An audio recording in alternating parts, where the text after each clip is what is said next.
Damos gracias a nuestros hermanos músicos que nos guían en la adoración a nuestro Dios.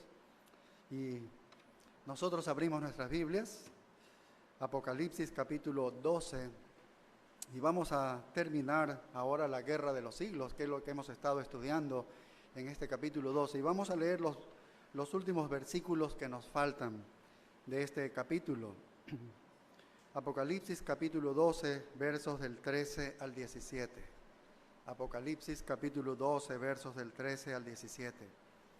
Si me pueden seguir con la lectura, entonces, dice: Y cuando vio el dragón que había sido arrojado a la tierra, persiguió a la mujer que había dado a luz al hijo varón.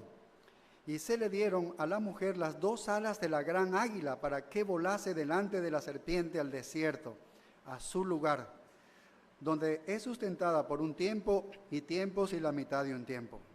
Y la serpiente arrojó de su boca tras la mujer agua como un río para que fuese arrastrada por el río. Pero la tierra ayudó a la mujer, pues la tierra abrió su boca y tragó el río que el dragón había echado de su boca. Entonces el dragón se llenó de ira contra la mujer y se fue a hacer guerra contra el resto de la descendencia de ella, los que guardan los mandamientos de Dios y tienen el testimonio de Jesucristo. Bueno, lo que hemos acabado de leer, podemos ver que este sufrimiento de Israel que leemos en estos versículos no es un hecho aislado. No es un hecho aislado. Esa ha sido la característica de la nación de Israel. En todos los tiempos de su historia podemos observar lo mismo. Porque la historia de Israel es hostilidad, es ocupación del enemigo, es castigo, juicio, muerte. Eso es lo que observamos a lo largo del Antiguo y el Nuevo Testamento y aún la historia que se ha desarrollado en estos 2000 años. Y así será, hasta que el Señor Jesús regrese para establecer su reino en esta tierra. Así que en Apocalipsis capítulo 12 nos encontramos específicamente en el tiempo de la gran tribulación, y este será el tiempo de prueba más severo para Israel. No ha habido otro tiempo como este, será el más severo de sufrimiento para Israel. Algunos de los sufrimientos que Israel ha vivido y vivirá han venido y vienen de la mano de Dios, del mismo Dios. Él ha prometido que si desobedecían a su palabra, entonces ellos serían castigados. Y Dios ha hecho así a lo largo de la historia de Israel, a lo largo de los tiempos. Podemos observar eso en las Escrituras y podemos observar eso al ver la historia de la nación de Israel. Ahora, el castigo de Dios a Israel tiene un propósito, y el propósito de Dios es algo correctivo. Dios lo hace porque quiere que se acerquen a Él, porque quiere salvar a Israel. Por eso Él corrige. Podemos llamarles el juicio del amor. Pero Israel también ha sufrido de una manera constante y severa a manos de Satanás. Satanás infringe sufrimiento a Israel. Pero el propósito de Satanás es destruir a la nación de Israel, llevarlos a la muerte, llevarlos al infierno. Ese es el juicio de odio. Así que Israel ha sido golpeado a lo largo de la historia de estos dos lados, de los dos lados más poderosos que puede existir en el universo, del lado de Dios, el Dios todopoderoso, y del lado también de Satanás. Y sin embargo, por muy malo que haya sido todos esos tiempos de sufrimiento, lo peor está por venir. Jeremías lo llama el tiempo de angustia para Jacob. Y el Señor Jesucristo anticipó cuando estaba allí en Mateo 24, 21, diciendo que este tiempo será un tiempo de gran tribulación, cual no ha habido desde el principio del mundo hasta ahora, ni lo habrá. Así lo preparó y lo describió como una advertencia para el pueblo de Israel. Así que, aunque los judíos esperan que lo peor haya pasado, no ha pasado lo peor. Lo peor todavía está por venir. Ahora, Satanás hará el intento final de que no se cumpla esta salvación prometida de Israel, de que el reino del Señor prometido no se establezca en la tierra, y va a arremeter. Eso es lo que ha hecho, arremeter contra los judíos como nación. Eso es lo que va a hacer Satanás.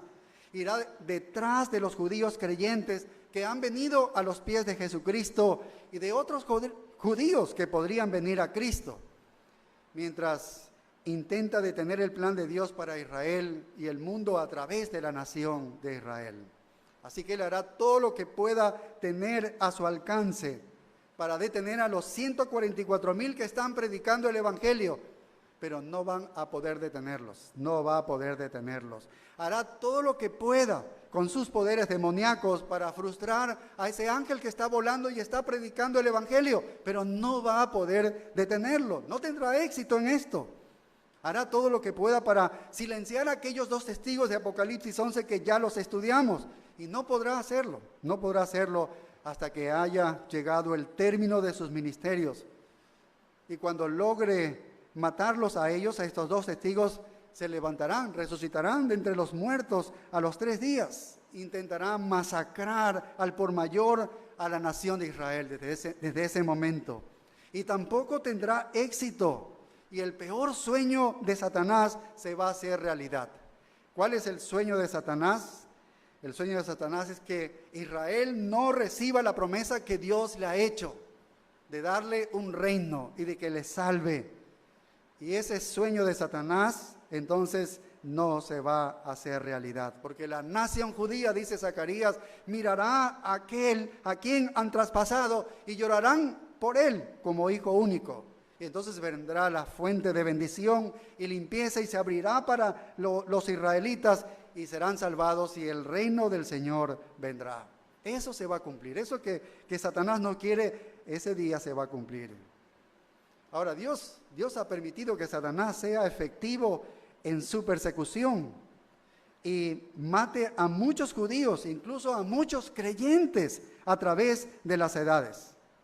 Y Dios permitirá eso en el tiempo de la tribulación, porque eso cumple con los propósitos purificadores de Dios. Así que Dios aún usa a Satanás como instrumento en esta persecución. Recordemos la profecía de Zacarías que Dios va a purgar, va a limpiar de aquellos israelitas que no van a creer. Dios va a eliminar a aquellos israelitas que no van a creer. Él va a guardar al remanente de Israel, para que ellos entren en el reino con vida, físicamente con vida. Y fíjense, vamos a Daniel capítulo 12 y el verso 1, porque hablando del mismo tiempo, Daniel, de este tiempo que estamos hablando aquí de la gran tribulación, Daniel 12:1, mira lo que dice Daniel, dice: en aquel tiempo se levantará Miguel. Ya lo estudiamos estos versículos en los primeros versículos de Apocalipsis 12, dice: el gran príncipe que está de parte de los hijos de tu pueblo, ese es Miguel, dice, será tiempo de angustia, cual nunca fue desde que hubo gente hasta entonces, pero en aquel tiempo será, ¿qué cosa? Libertado tu pueblo. ¿Qué pueblo? El pueblo de Israel, dice, todos los que se hallen escritos en el libro. Entonces habrá una purificación de la nación de Israel. De cada 3 de los rebeldes serán purgados, de cada 3, 2 serán eliminados. Esa es la purga que va a hacer Dios, que va a limpiar a la nación de Israel. Pero aquellos que son israelitas y cuyos nombres se encuentran escritos en el libro de la vida, ellos serán rescatados. Así que Dios los va a salvar de la matanza de Satanás en ese tiempo. ¿Por qué? Porque los va a cuidar y los va a llevar a su reino. Mira lo que sigue diciendo el versículo 2, porque aquí están otros que ya murieron.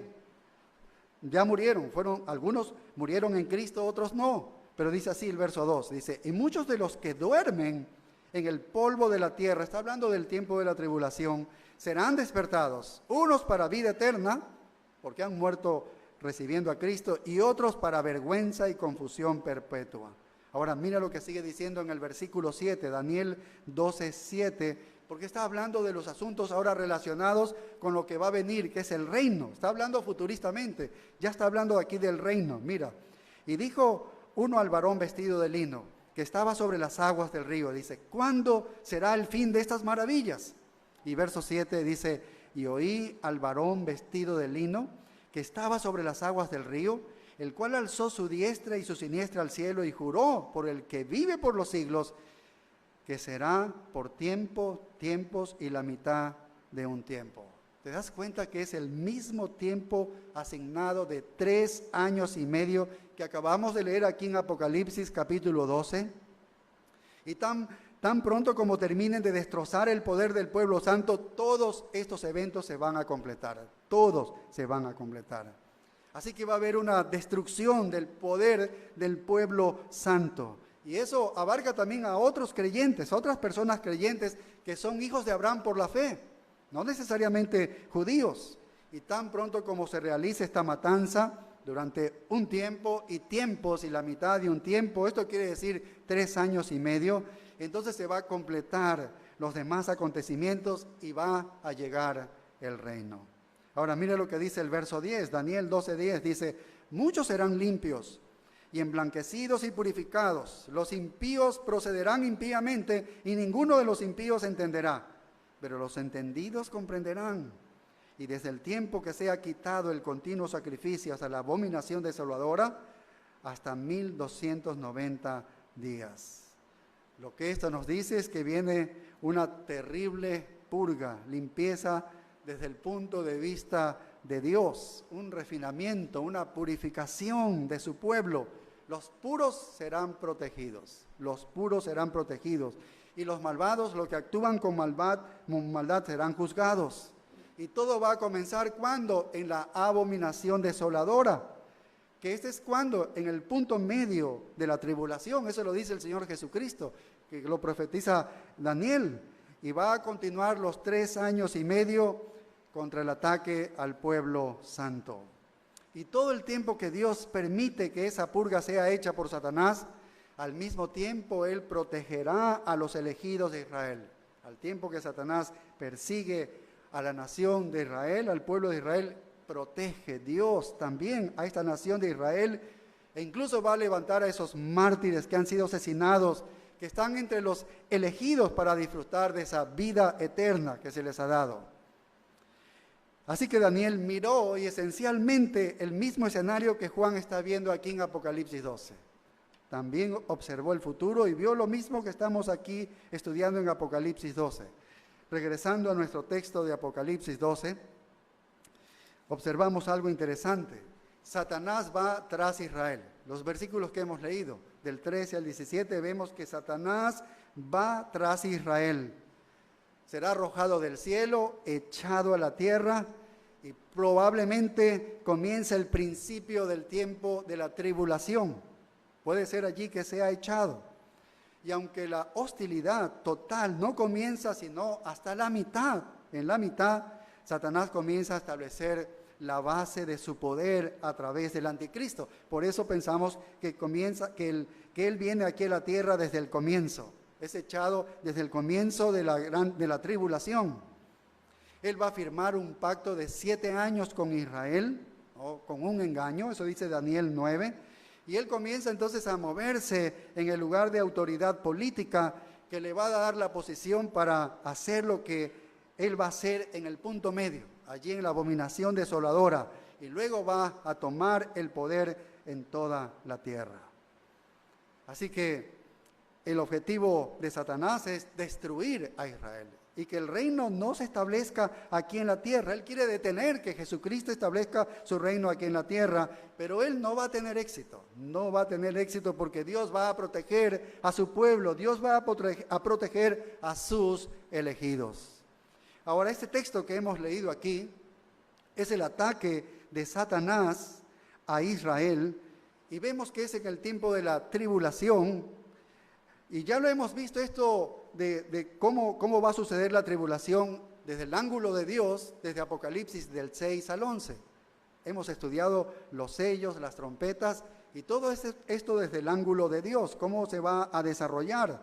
Pero ahora vamos a ver la misma tribulación, pero desde el lado de Satanás. Y aquí vemos que Satanás realiza 3 ataques. En estos versos que hemos leído del 13 al 17, él realiza tres ataques. Eso lo vamos a ver el día de hoy.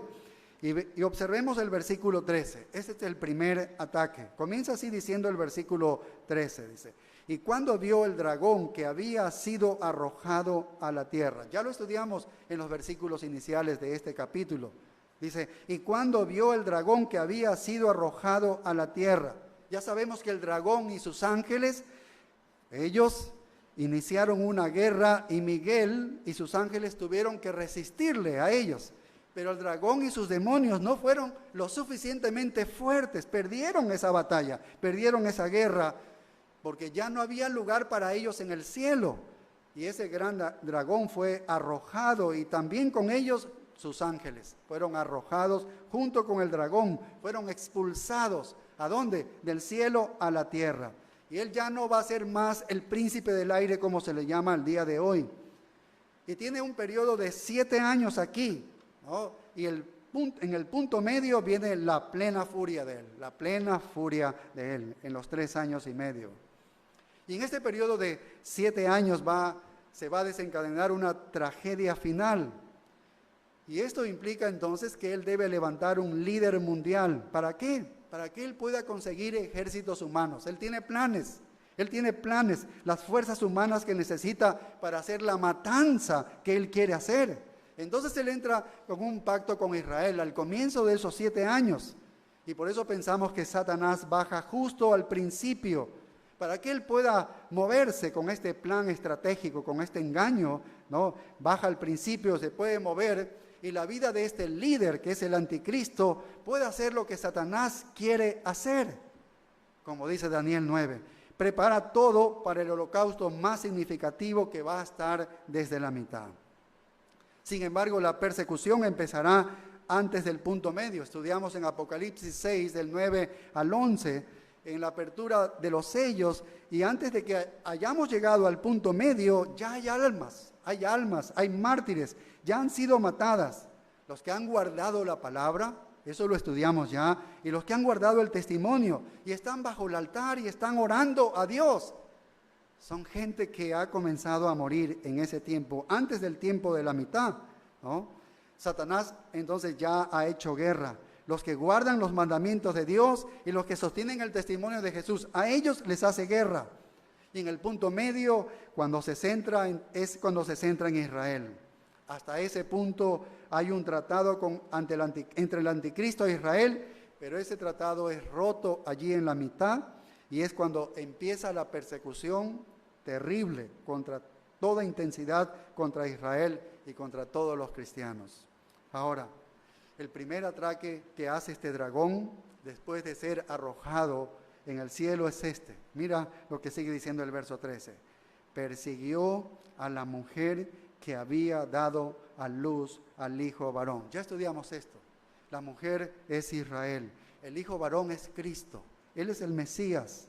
Él va a gobernar a las naciones con vara de hierro. Ya lo hemos estudiado. Esa palabra perseguir en el original es dioko, significa perseguir o cazar. Y la idea aquí implica fuerzas hostiles. Hay una fuerza, una hostilidad tremenda. Ese es el uso habitual que se tiene en el Nuevo Testamento, ¿sí? Ahora, mira cómo va a ser esta hostilidad. Tan solamente yendo al capítulo siguiente, Apocalipsis 13:4, aquí vemos la gran hostilidad que va a haber, ¿sí? Y dice así el verso 4, Apocalipsis 13:4, dice, y adoraron al dragón que había dado autoridad a la bestia y adoraron a la bestia. Es decir, el mundo está adorando a la bestia. Esto va a suceder allí. Dice, ahora mira lo que dice el versículo 7. Dice, y se le permitió hacer guerra contra los santos y vencerlos. Y también se le dio autoridad sobre toda tribu, pueblo y lengua y nación.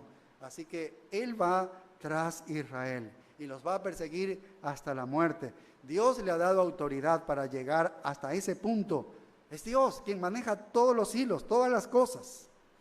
Y una de las formas en que Satanás va a tratar de atraer a estas personas de su seguridad es presentar a esos falsos cristos. Va a presentar a esos falsos profetas y va a presentar falsas señales y falsos prodigios, falsos milagros.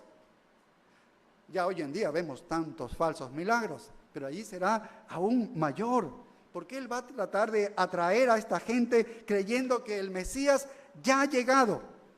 Y por eso Jesús dijo en Mateo, no se dejen engañar, les dijo el Señor Jesucristo. Así que la situación de Israel va a ser aterradora, va a ser trágica. Tienen que correr porque Satanás es arrojado a la tierra y lo primero que va a hacer es perseguir a la mujer, perseguir a Israel. Va por Israel. Va por Israel. Es lo que nos dice el libro de Apocalipsis. ¿Por qué? Porque él quiere destruir los propósitos de Dios. Odia a Dios y a todos los que siguen a Dios. Así que el plan de Dios no le interesa, quiere cambiarlo. No quiere que el plan de Dios se cumpla en la nación de Israel. No quiere la nación, no quiere la salvación de la nación de Israel. Así que en esta persecución de Satanás habrá algunas personas que van a ayudar a los judíos. Y mira, va a haber unas personas. Mira Mateo capítulo 25 y el verso 31. Mateo 25, 31. Aquí hay un juicio que va a haber después de que termine esta gran tribulación, Mateo 25, 31, y van a ser juzgados todos los que vivieron en el tiempo de la tribulación y han quedado vivos y aún muertos. Mateo 25, 31. Pero mira lo que va a decir Mateo 25, 31. Dice, cuando el Hijo del Hombre venga en su gloria, ha terminado ya el tiempo de la tribulación, y todos los santos ángeles con él, entonces se sentará en su trono de gloria y serán reunidas delante de él todas las naciones. Y apartará los unos de los otros como aparta el pastor a las ovejas de los cabritos. Y pondrá las ovejas a su derecha y los cabritos a su izquierda. Entonces el rey dirá a los de su derecha, venid benditos de mi Padre, heredad el reino preparado para vosotros desde la fundación del mundo. Vaya, no solo los judíos, sino todos los que han sido salvados y que todavía están en ese momento. Y estos son particularmente ovejas. Estos son particularmente el mundo gentil, se refiere al mundo gentil. Y él les está diciendo la razón por la que van a entrar al reino. Dice, yo les voy a dar las razones por qué ustedes van a entrar al reino, junto con la nación de su pueblo, la nación elegida, que son los judíos creyentes, que son sus ovejas. Pero él está dirigiendo este juicio a las naciones gentiles. Es un juicio a las naciones gentiles. Y mira, la razón por la que van a entrar en este tiempo es que dice, tuve hambre y tú me disteis de comer, tuve sed y me disteis de beber, fui forastero y vinisteis a mí, estaba desnudo y me vestisteis, y usted sabe lo demás. Y ellos van a decir, pero ¿cuándo lo hicimos nosotros? ¿Cuándo lo hicimos? Bueno, cuando lo han hecho a uno de estos mis más pequeños, los judíos, la nación de Israel. Cuando lo hiciste a ellos, me lo hiciste a mí. ¿Y sabe lo que significa esto entonces? ¿Sabe lo que esto señala? Que las naciones gentiles van a venirle a ayudar a Israel en ese tiempo. Van a darle una mano a Israel. No hablamos como naciones, hablamos como el pueblo gentil en general, de todo lugar, de toda nación. Como elegidos de Dios, la nación elegida y también algunos de los gentiles elegidos que estarán mezclados. Judíos y gentiles estarán mezclados. Entre los judíos creyentes van a ser objetos de protección por parte de estos gentiles que también van a creer. ¿Por qué le ayudan? Porque han creído en Jesucristo. No hay otra manera en que le echen una mano a los israelitas en este tiempo. Esa será la ayuda que van a recibir de los gentiles. Y eso va a manifestar la fe única en Jesucristo. Si no, no ayudarían al pueblo elegido de Dios. Porque luego dirá lo mismo a los que estaban a su izquierda, apartados de mí, malditos al fuego eterno, preparado para el diablo y sus ángeles. ¿Y por qué? Porque tuve hambre y no me disteis de comer. Entonces están definiendo la fe que ellos tuvieron. Y la fe que ellos tuvieron no fue la fe de Abraham, no fue la fe en Jesucristo, ¿no? Quiere decir que ellos no estaban comprometidos a ayudar al pueblo de Israel, el pueblo de Dios. Lo que significa es que no tuvieron la fe verdadera. No tuvieron la fe verdadera. Así que va a haber alguna ayuda, pero eso no es todo. Va a haber una ayuda, pero eso no es todo. Dios va a hacer algo más todavía, que los gentiles le echen una mano a los israelitas en aquel tiempo. Mira lo que sigue diciendo Apocalipsis 12:14. Mira qué más va a hacer Dios. Algo increíble, dice. Y se le dieron a la mujer las 2 alas de la gran águila para que volase de delante de la serpiente al desierto, a su lugar, donde es sustentada por un tiempo y tiempos y la mitad de un tiempo. Vaya, esto tiene un lenguaje figurado, pero tiene la idea de un rescate. Va a haber un escape. De alguna manera Dios va va a ayudarles a escapar, Dios va a rescatar a su nación. Eso es lo que está diciendo aquí. Ahora, esta imagen de esa águila es tomada de Éxodo 19:4. ¿Recuerdan ustedes Éxodo 19:4? Cuando el Señor está diciéndoles, vosotros visteis lo que hice a los egipcios y cómo os tomé sobre las alas de águilas y os he traído a mí. Vaya, cuando el tiempo de Israel era objeto de dominio sobre Egipto, los egipcios los tenían dominados como pueblo esclavo, estaban los israelitas. Y las alas de águila se convierten en una metáfora de que Dios está liberando a su pueblo. Ese es el significado que Dios le da aquí en Éxodo 19:4. Es decir, que está prometiéndole escapar de una fuerza perseguidora. Ahora, en el Nuevo Testamento, en Apocalipsis, es decir, le está prometiendo, te voy a rescatar de esta fuerza perseguidora, que es Satanás, de esta fuerza asesina que persigue a mi nación, que está amenazándote. Y Dios puede decir, ¿recuerdas el poderío del ejército egipcio allí de capitán con Faraón? ¿Recuerdas todo ese ejército que venía tras Israel y Israel estaba acorralada allí en el río, en el mar? ¿Y qué hace el Señor? Te recogí, dice, con las alas de águila y te puse a salvo. Entonces, estas alas están hablando de la fuerza, están hablando de velocidad, no, pero sobre todo están hablando de protección. Voy a protegerles, voy a protegerles. Estas alas revolotean, lo que quiere decir es que no solamente puede cubrir con las alas, sino que puede echarle sobre las alas para llevarle lejos, para escapar lejos, para cuidarle del peligro y de la amenaza que se viene. Esta es la promesa que está haciendo aquí en Apocalipsis 12:4. ¿Recuerdan ese salmo que siempre estamos repitiéndolo y cuando estamos afligidos vamos hacia él en el Salmo 91:4, que dice, el que habita al abrigo del Altísimo morará bajo la sombra del Omnipotente? Y en el verso 4 allí, en el Salmo 91 dice, con sus plumas te cubrirá, dice, y debajo de sus alas estarás seguro. Escudo y adarga es su verdad. Este es el gran cuidado protector de Dios a su pueblo. Eso es lo que da un sentido de seguridad. Cuando estamos cobijados bajo las alas de Él, nos protege. El cristiano cuán seguro está. Y esa es la promesa que le está dando a su pueblo en el tiempo futuro, cuando la nación de Israel va a ser perseguida terriblemente por Satanás. Este cuidado protector de Dios, estas alas de gran águila les va a dar. Ahora, usted sabe que la gran águila es una ave que nosotros la conocemos, pero estas aves en ese tiempo eran unas aves que volaban más alto y que volaban más rápido. Isaías hace mención sobre esto, donde habla de subir como águilas. Los menciona, debemos subir como águilas porque es muy alto, ¿sí? Y el término águila probablemente hace referencia a una ave en la antigüedad, no precisamente la que nosotros conocemos, pero muy parecido. Era un ave enorme, un tipo de buitre, ¿no? Muy grande, que medía 4 pies de largo y tenía una envergadura de 10 pies, abiertas sus alas, es algo gigante.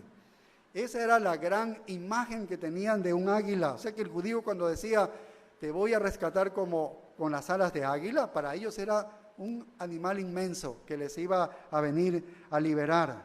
Entonces el Señor no solo los va a liberar de la protección, ayudándole con los gentiles, creyentes, sino que el mismo Señor, va a proveerles una forma de escape. Él les va a proveer una forma de escape en esta persecución. Ahora, ¿qué significa esto? La verdad es que no nos dice más para saber cómo es que los va a liberar. ¿Será que ellos van en un ave gigante, les va a llevar y les va a volar por allá? Pues no lo sabemos. No lo sabemos, a pesar que es una metáfora, nosotros no sabemos explícitamente qué es lo que significa. ¿Será esto un pájaro de verdad? Bueno, entendemos que no, porque está hablando de una metáfora. Pero el lenguaje es figurativo, pero no es un pájaro literal el que nos está hablando, un animal. De alguna manera, Dios no es solo de ayuda y el cuidado y simpatía y comprensión y la fe que vienen de las naciones gentiles. No solamente van a recibir la ayuda de los gentiles, de alguna manera milagrosa, que solamente el poder de Dios puede hacer, que es el poder divino. Dios va a intervenir y va a hacer volar lejos, a fin de que la nación de Israel esté a salvo. ¿Recuerdan el versículo 6 que dice que la mujer huyó al desierto? Que estudiamos ya, cuando la mujer tuvo que huir al desierto. Bueno, ¿por qué huyó al desierto? Bueno, entendemos por qué, porque Satanás le persigue. Satanás le perseguía. Y en el verso 6 dice, y la mujer huyó al desierto donde tiene el lugar preparado por Dios para que allí la sustenten por 1260 días, que es todo el periodo de la gran tribulación. Todo el periodo de la gran tribulación. Esa es la última mitad. Así que el fervor de esa persecución, lo horrible de esa persecución llega aquí en la mitad. Y los judíos comienzan a huir, corren hacia el desierto.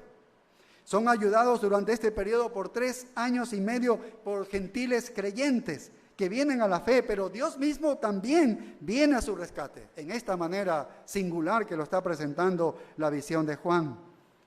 Dice, ¿a dónde los llevará? A su lugar, dice, a su lugar. ¿Y dónde está ese lugar? ¿Dónde es que los va a esconder Dios en el desierto? ¿Qué es eso? ¿Cuál es este lugar? Bueno, no lo sabemos con certeza, pero hay una declaración del profeta Daniel hablando de esta guerra final y que nos puede dar una pista que tal vez podamos algo decir sobre esto, y no siendo que esto debe ser así, pero podría ser en Daniel 11:41. Es interesante lo que señala Daniel, que podría ser acaso este lugar donde les va a llevar. En Daniel 11:41 dice así, entrará a la tierra gloriosa. Está hablando de Israel. Israel entrará a la tierra gloriosa. Dice, y muchas provincias caerán. Vaya, bajo el reino del norte, ¿no? Un tremendo poder del reino del norte. Dice, pero mira lo que sucederá, mas estas escaparán de su mano. Hay 3 naciones que van a escapar de la mano de Dios, que Dios no va a poder hacer nada a través del reino del norte, no va a destruirlas. ¿Cuáles son? Edom y Moab y la mayoría de los hijos de Amón. Daniel está hablando del mismo tiempo futuro. Y nos preguntamos por qué Dios perdonaría a Edom, a Moab y a Amón. ¿Por qué Dios perdonaría? ¿Por qué no haría nada a ellos y el resto va a destruirlos? Porque estos nombres, estos 3 nombres, son los nombres antiguos de los países del otro lado del río Jordán. Usted ha visto en la Escritura cuando lee del otro lado del Jordán, ¿sí? Estas naciones estaban allí, Edom, Moab y Amón, ¿sí? Y podría ser porque ese lugar es donde vienen los judíos que pueden estar protegidos. De ese lugar es que van a estar protegidos y Dios no destruye a estas 3 naciones. Si esto fuese así, sería algo increíble, porque ahí están los árabes. Sería algo increíble que en ese último tiempo los mismos árabes se convirtieran en protectores de la nación de Israel, de una Israel creyente, Y por lo tanto, eso da a indicar que ellos mismos llegarían al conocimiento de la verdad. Muchos árabes llegarían al conocimiento de la verdad. Sería algo increíble, ¿no? Pero es una gran posibilidad.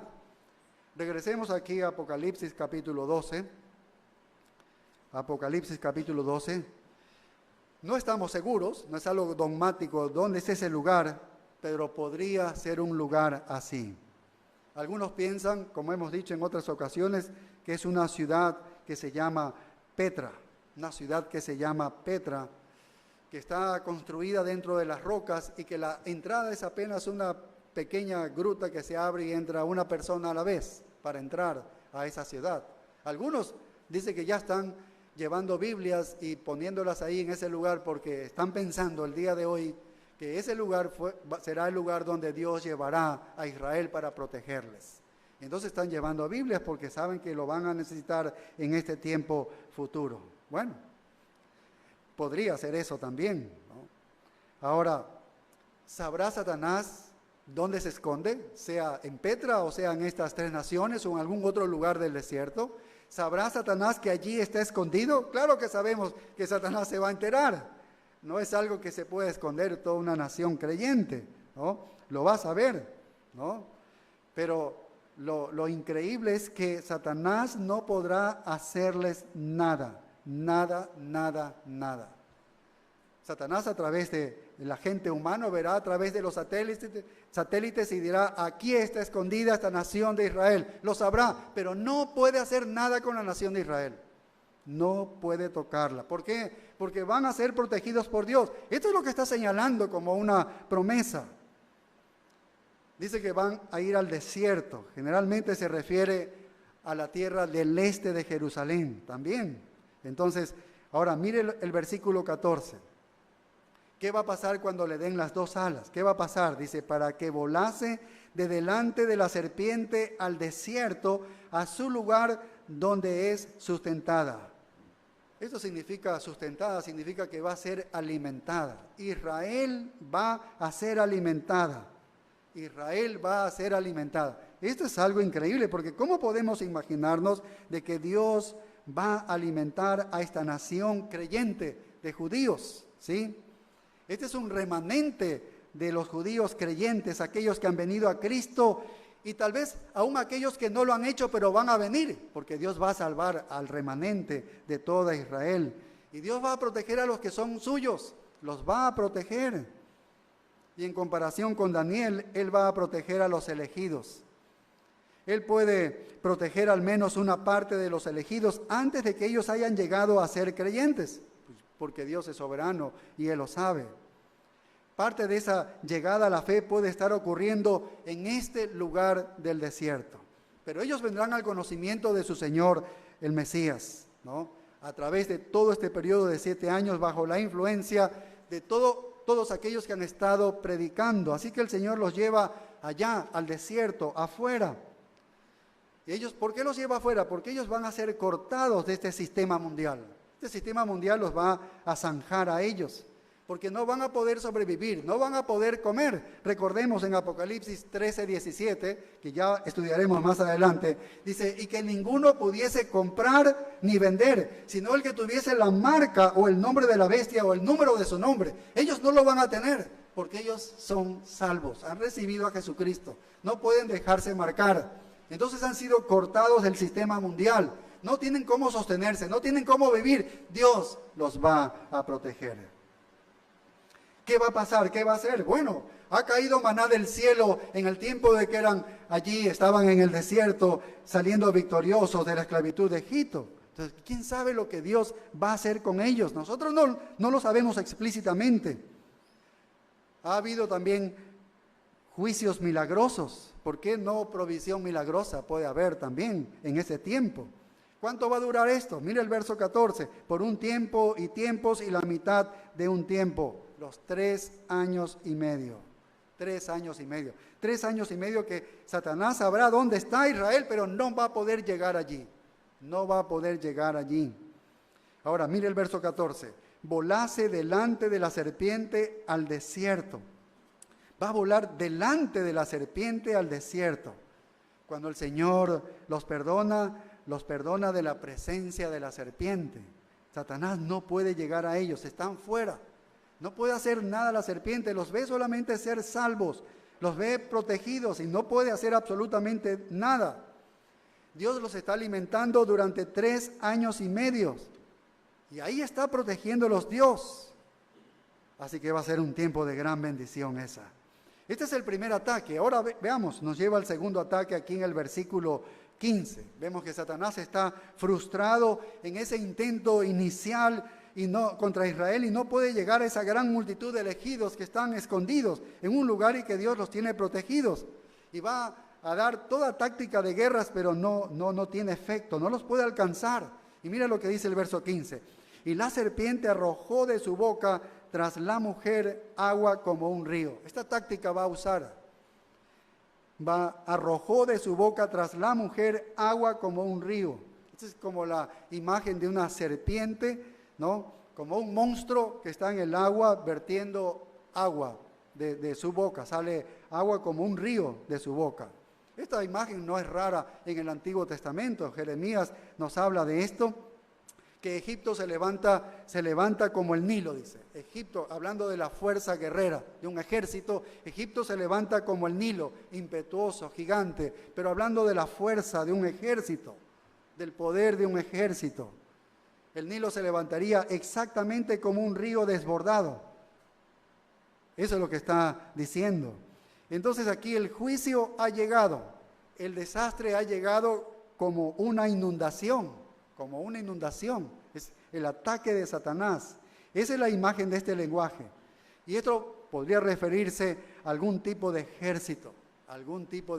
Daniel también nos da pistas, por tiempo no lo vamos a ir a ver, pero Daniel también nos habla de esto, que se referiría a una fuerza, a un poder, a un ejército. A eso se está refiriendo. Alguna gran fuerza como una inundación, dice, atacando al pueblo de Dios en el lugar donde están siendo protegidos. Este es el ataque número 2.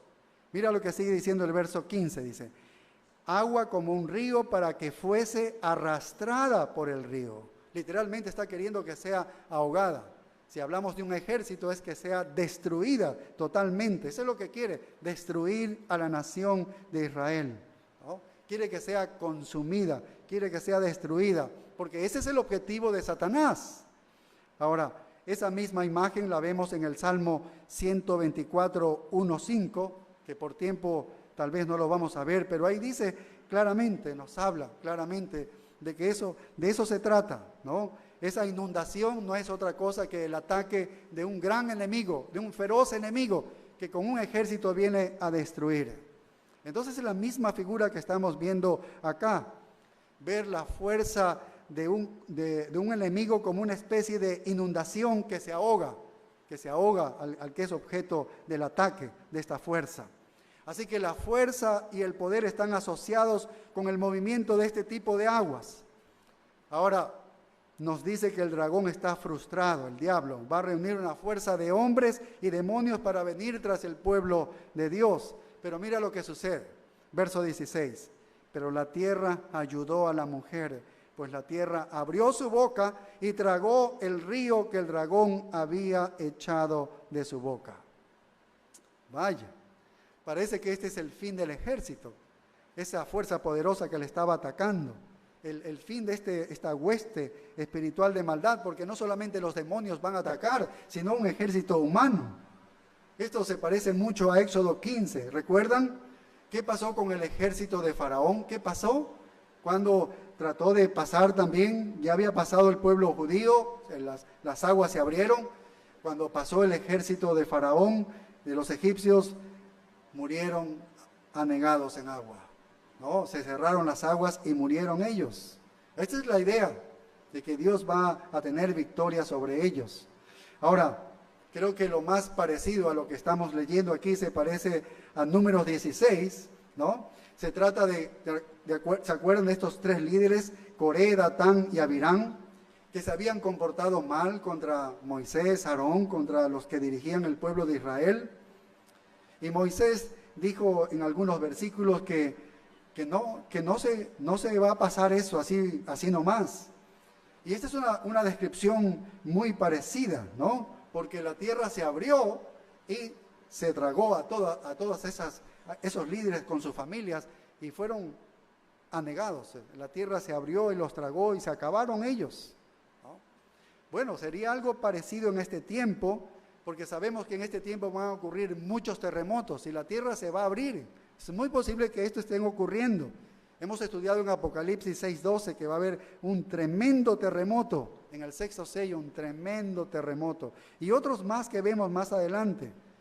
Y es muy posible que esto esté sucediendo en ese tiempo y sea que se refiera a eso, ¿no? Sea parte que la tierra se abre y trague a todo ese ejército y toda esa fuerza. Entonces el ataque 1 de Satanás ha sido frustrado cuando el Señor los puso a salvo. El ataque 2 de Satanás también es frustrado cuando la tierra se abre y se traga esa fuerza, ese ejército. Y veamos el último ataque aquí en el versículo 17. Mira lo que dice. Entonces el dragón se llenó de ira contra la mujer. Creo que llegó al punto, ¿no?, de explotar, ¿no? Aquí ya no soportó más Satanás y se fue con toda la ira. Es como una olla con agua que está hirviendo y luego ya se desborda, ¿sí? Entonces, a ese punto de ebullición llegó la ira de Satanás, porque no podía. En esos 2 primeros ataques fracasó. Entonces intenta uno tercero. El dragón se llenó de ira contra la mujer. No había podido destruir al pueblo de Dios. Y hermanos, esa ha sido la historia de Israel. Satanás no ha podido destruir a los israelitas. Ni aún Hitler pudo destruirlo cuando mató a tantos millones de judíos. Porque Dios va a tener un remanente salvo.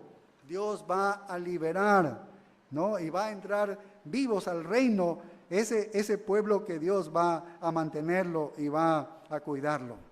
Y será un pueblo compuesto por judíos y gentiles salvos, que han creído en el Señor Jesucristo.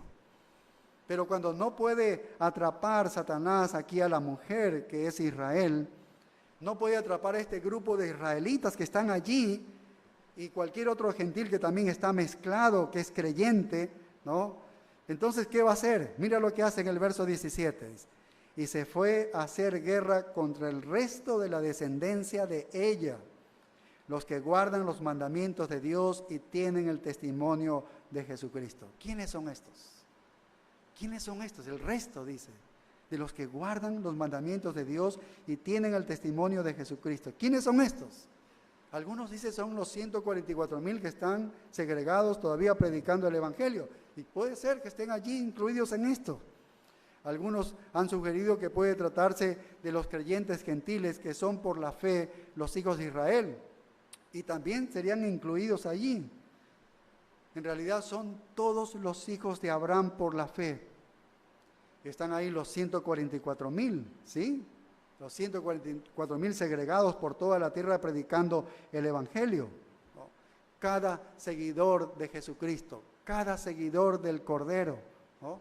Que Satanás puede encontrar en algún lugar de la faz de la tierra, va a perseguirle. Contra ellos se va a ir porque no puede con Israel, que le ha protegido Dios. Entonces se va con todos, contra todos aquellos que han guardado el testimonio de Jesucristo. Vaya. Los mandamientos de Dios se refieren precisamente a eso, a la ley bíblica, a la enseñanza bíblica. Y esa palabra aparece 25 veces en los escritos del apóstol Juan. 24 de esas 25 significan los mandatos del Nuevo Testamento, los mandatos del Evangelio. A eso se refieren, a las marcas de un verdadero creyente. Así que cuando dice el testimonio de Jesús, significa el testimonio que dio Jesús. El testimonio que dio Jesús, que es la palabra de Cristo, que es la verdad revelada. Cualquiera que obedezca a Dios se adhiere ¿a dónde? A las Escrituras. Cualquier obediente a Dios se adhiere a las Escrituras. Satanás va tras ellos, a todo aquel que está adhiriéndose a las Escrituras, a todo aquel que obedece los principios que están en el Evangelio, los que Jesucristo habló. Y el ataque número 3 ¿funciona? ¿Le funciona a Satanás este ataque número 3? No le funciona, tampoco le funciona.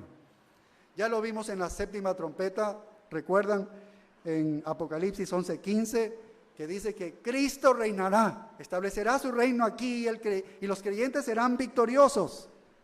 Dios va a protegerlos, Dios va a llevarlos al reino, ¿no? Y por eso sabemos que habrá muchos gentiles que entren al reino también. Satanás los va a perseguir, pero Dios va también a protegerlos. Vaya, qué bendición. Este es un cuadro increíble lo que estamos viendo y cómo Dios va a obrar protección sobre los suyos. Los que han puesto fe en el Cordero, en Jesucristo, que es la única manera de ser salvos. Dios va a hacer una purga de su nación y la tercera parte de esa nación va a ser el remanente, a quien Dios va a proteger y va a hacer entrar al reino con muchísimos otros gentiles que van a ser atacados y seguramente muchos mueren, pero van al cielo inmediatamente. Y muchos estarán vivos para entrar junto con los israelitas creyentes al reino del Señor. Vaya, y luego de eso Dios echará a Satanás y a sus ángeles y a las 2 bestias al lugar que le pertenecen. Al revisar todo esto, creo que nosotros nos sentimos abrumados. Usted puede decirlo. Nosotros no vamos a estar en ese tiempo. Nosotros no vamos a sufrir ese tiempo. Y no tenemos ningún mérito para haber sido librados de ese tiempo. Ningún mérito. Por eso somos abrumados con la gracia de Dios. De que un día nos llamó, siendo malvados y viles pecadores, pero nos llamó y nos hizo entender de que éramos unos pecadores, de que vivíamos en pecado, de que merecíamos la condenación. Y nos ha dado la fe para ponerla en el único que puede salvarnos. El que ha muerto, el que ha dado su vida por nosotros. Ese intercambio glorioso, que es Cristo muriendo por el pecador, y nos ha dado la fe para ponerla en Cristo. Nada hemos hecho nosotros, absolutamente nada, nada de nada. Dios ha obrado en su gracia salvadora, y una vez que nos ha regenerado, que nos ha despertado a nuestro pecado, y hemos confesado nuestro pecado, nos ha dado la fe, y nuestra voluntad ha ejercido allí para ponerla en Cristo Jesús y ser salvado. Estamos abrumados por eso, de que somos librados de todas estas cosas. Creo que tenemos la gran responsabilidad de anunciar a otros. Todos tenemos familiares tan cercanos de que no conocen a Jesucristo y que si el Señor viene en cualquier momento, este es el destino para ellos. Esto les espera a ellos, del que nosotros estamos aprendiendo, y el Señor anticipadamente nos muestra el futuro y cómo va a terminar esta humanidad y cómo va a funcionar. Creo que eso es un gran privilegio que el Señor nos da a nosotros, un gran conocimiento que el Señor nos da a nosotros. El mundo está investigando qué sucederá en el futuro. Nosotros lo sabemos. Nosotros sabemos quién será tan poderoso para salir victorioso. Solamente aquel que ponga la fe en Jesucristo, aquel que se arrepiente de sus pecados. Bendito sea nuestro Señor. Oremos. Padre, gracias.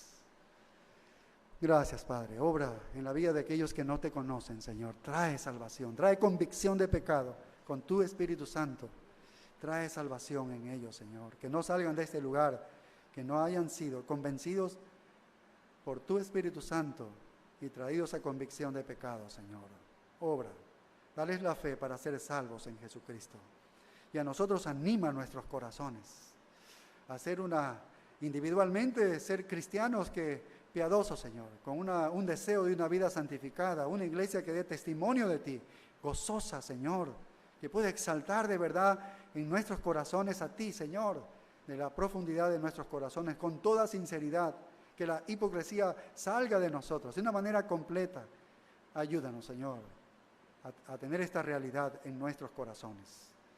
Gracias por la salvación que has obrado en nosotros. Te agradecemos, Señor. Bendícenos, ayúdanos en Cristo Jesús. Amén. Nos ponemos de pie, hermanos, para despedirnos en oración.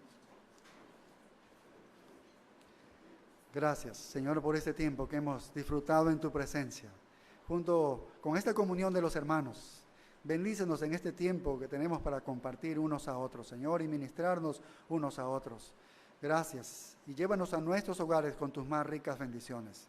Te lo pedimos en Cristo Jesús. Amén. Nos vemos a la